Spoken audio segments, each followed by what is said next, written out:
ರಾಧೆ ಕೃಷ್ಣ. ನಾವೆಲ್ಲರೂ ಕೂಡ ದೇವಸ್ಥಾನಕ್ಕೆ ಹೋಗಿ ಆಂಜನೇಯನಿಗೆ ವಡಮಾಲೆ ಸೇವೆಯನ್ನು ಮಾಡುತ್ತಾ ಇದ್ದೀವಿ. ಆದರೆ ಇದು ಏನಿಗಾಗಿ ಮಾಡ್ತಾ ಇದ್ದೀವಿ ಅಂತ ಹೇಳಿ ಯಾರಿಗೇನೋ ಗೊತ್ತಾಗತ್ತಾ? ಇದು ಇವಾಗ ನೋಡ್ಕೊಳ್ಳಿ. ಒಂದು ಸಮಯ ಬಾಲ ಹನುಮಾನ್ ಸೂರ್ಯನನ್ನು ಹಣ್ಣನ್ನು ಅಣುಕೊಂಡು ತಿನ್ನಕ್ಕಾಗಿ ಹೋಗಿದ್ದಾನೆ. ಅವತ್ತು ಸೂರ್ಯಗ್ರಹಣ ಇತ್ತು. ಅದೇ ಸಮಯದಲ್ಲಿ ರಾಘು ಕೂಡ ಸೂರ್ಯನನ್ನು ತಿನ್ನಬೇಕಂತ ಉದ್ದೇಶದಿಂದಲೇ ಬಂದಿದ್ದಾರೆ.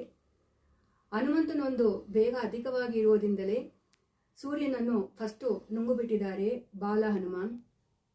ಆ ಸಮಯದಲ್ಲಿ ತಾನು ಸೋಲೋಗಿದ್ದೇನಂತ ಹೇಳಿ ಹನುಮನಿಗೆ ಒಂದು ವಿಷಯವನ್ನು ಹೇಳ್ತಾರೆ.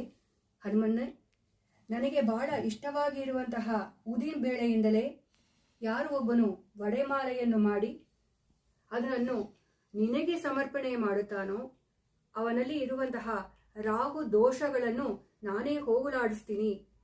ರಾಹು ದೋಷಗಳಾಗಲಿ ರಾಹುವಿಂದಲೇ ಯಾವುದೇ ಕಷ್ಟಗಳು ಕೂಡ ಅವರಿಗೆ ಬರೋದಿಲ್ಲ.